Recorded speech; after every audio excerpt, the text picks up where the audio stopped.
अब नबी के घर वालों की शान देखो। हजरत फातिमा ज़हरा ने कहा, चचा मेरे बाप ने माफ करना सिखाया है, बदला लेना नहीं सिखाया है। सुभान अल्लाह, सुभान अल्लाह, सुभान अल्लाह। ये हजरत फातिमा कहती, मेरे बाप ने माफ करना सिखाया है, बदला लेना नहीं सिखाया। अबू सुफियान कहते हैं, जालिम देख ये बच्ची की तरबियत है, ये बेटी होकर के तुझे माफ कर रही है, तू बड़ा होकर के बच्ची पे हाथ उठा बैठा। कहते भले फातिमा माफ कर दे लेकिन मैं तुझे माफ नहीं करूंगा। ये कह के आपने हजरत फातिमा का हाथ पकड़ा, अपने हाथ से तमाचा अबू जहल के मुंह पे लगाया। हजरत फातिमा ने जब ये देखा मुस्कुराने लग गई। अब जब पलट के आई है हंस रही है, मुस्कुरा रही है। पहले आई तो रो रही थी, अब आई है तो मुस्कुरा रही है। हुजूर ने रोते देखा तब भी रो दिए थे, हंसते देखा तब भी रो दिए हैं। क्या बेटी क्या हुआ, पूरी दास्तान बता दी। कब्बा मैंने तो माफ कर दिया था लेकिन अबू सुफियान ने माफ नहीं किया।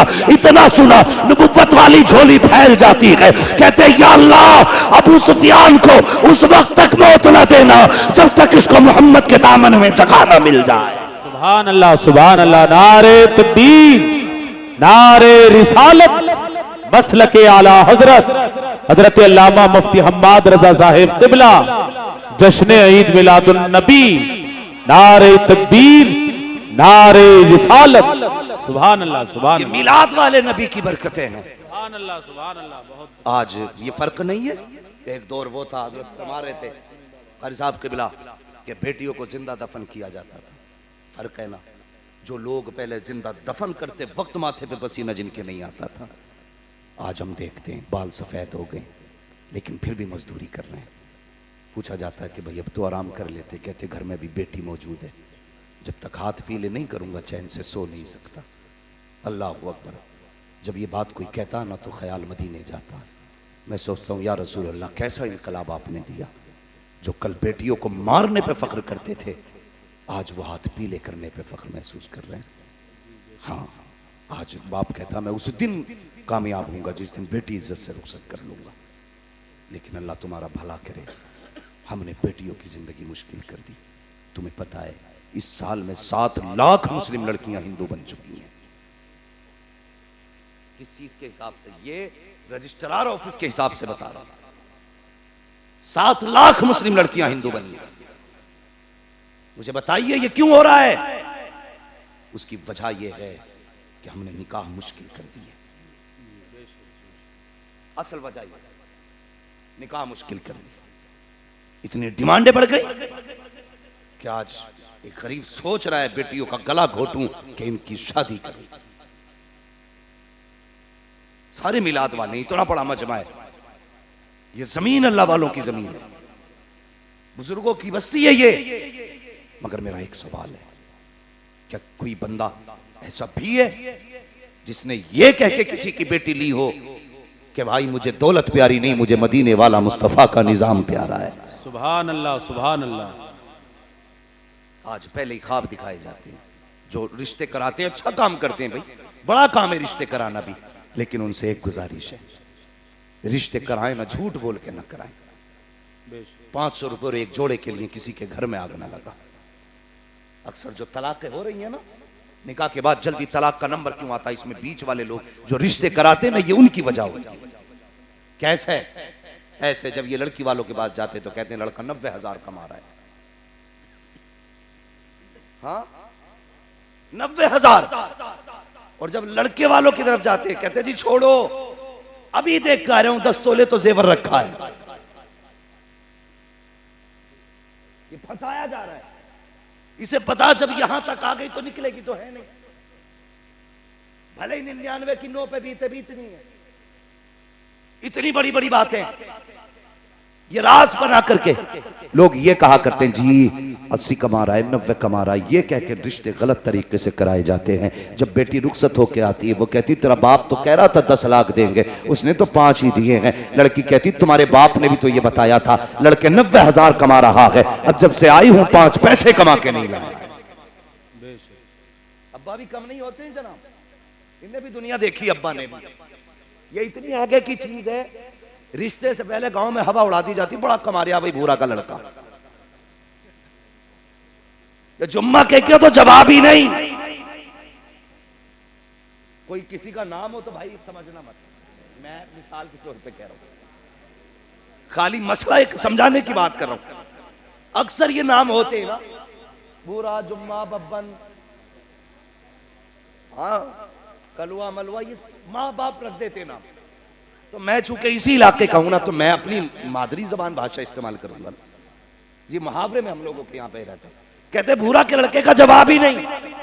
और जब हो गया अच्छे घर निकाह, तो समधी को बुला के कह रहे हैं भूरा कि जरा इसे समझाओ तो, जब से पैदा हुआ आज तक 1 रुपया कमा के नहीं दिया। यही बाप कल 90,000 बता रहा था, आज यही कह रहा 5 रुपए देने तैयार नहीं कमा के।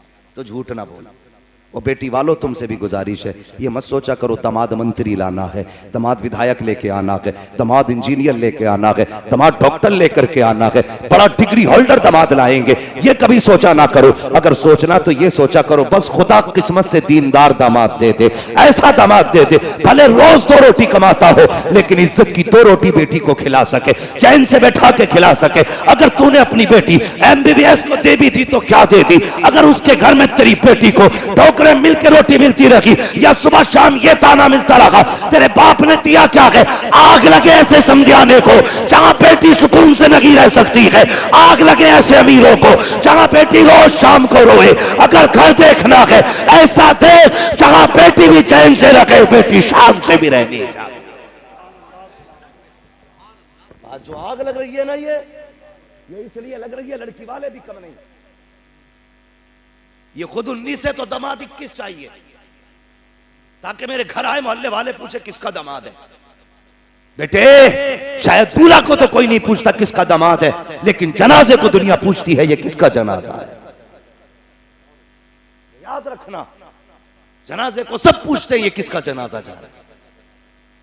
हाँ याद रख, जिन गलियों में तेरी अकड़ के चर्चे हैं उन्हीं गलियों में कफन भी बिकते हैं। कफन कोई जमीन से खोद के नहीं निकाले जाएंगे, जहां तू फैशन के डूबे हुए लिबास ला रहा है ना, वहीं से कफन भी खरीदा जाएगा। जिन गलियों में लोगों को कहता ना ये जिधर से निकल जाता हूं काइयां फट जाती हैं, कल यही भीड़ होगी और इन्हीं के कांधे होंगे तुझे गड्ढे तक लेके जाने के लिए। इसलिए भलाई करो, किसी के साथ बुरा ना करो।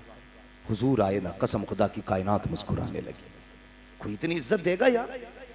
आज कल तक जो बेटियों की पैदाइश पे शर्म करता था, आज बंदा फख्र करता है। मेरे हुजूर ने कहा जिसको खुदा ने 3 बेटियां दी वो जन्नती है। तो 2 बेटी वाला रो के खड़ा हुआ, हुजूर मुझ पे तो 2 ही रह गई। फरमाया खुदा की रहमत में कमी नहीं है, जिसको 2 बेटियां रब ने दी उसने पाल पोस के इज्जत से रुखसत कर दिया, फरमाया वो भी जन्नती है। फिर 1 वाला, हुजूर 2 वाला भी जन्नती, 3 वाला मैं तो रह गया, मुझ पे तो 1 ही है। फरमाया जिस पे 1 हो वो भी जन्नती। यार जब जन्नत ऐसे बट रही थी ना, तो लोग दामन फैला फैला के खड़े थे। एक कहने लगे हुजूर 2 वाला भी, 3 वाला भी, 1 वाला भी जन्नती।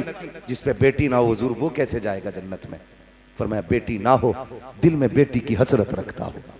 फरमाया बेटी की तमन्ना लेके कब्र तक आ जाना, हाथ पकड़ के मैं जन्नत तक लेके जाऊंगा। ये वकार किसने दिया? मेरे हुजूर ने। अल्लाह अकबर। बेटी बेटी होती है, और यार अल्लाह से बेटियां मांगा करो और इनका हक भी दिया करो। अगर तुमने हक दे दिया ना तो दामाद में दम नहीं जो बेटी पे हाथ उठा सके। सिर्फ हक अगर तुमने दे दिया तो। और बेटियों की अपनी मर्जी है, अगर वो चाहे तो माफ कर सकती हैं, अपना हक अपने भाइयों को दे सकती हैं, अपने हक की जायदाद अपने बाप को छोड़ के जा सकती हैं। ये उनकी अपनी मर्जी है, लेकिन तुम अपना फर्ज पूरा करो। लोग जमीन बेच के जहेज देते हैं, क्या ये अच्छा वो बंदा जहेज में जमीन ही दे दिया करे? क्यों नहीं हो सकता ऐसा? हो सकता है ना?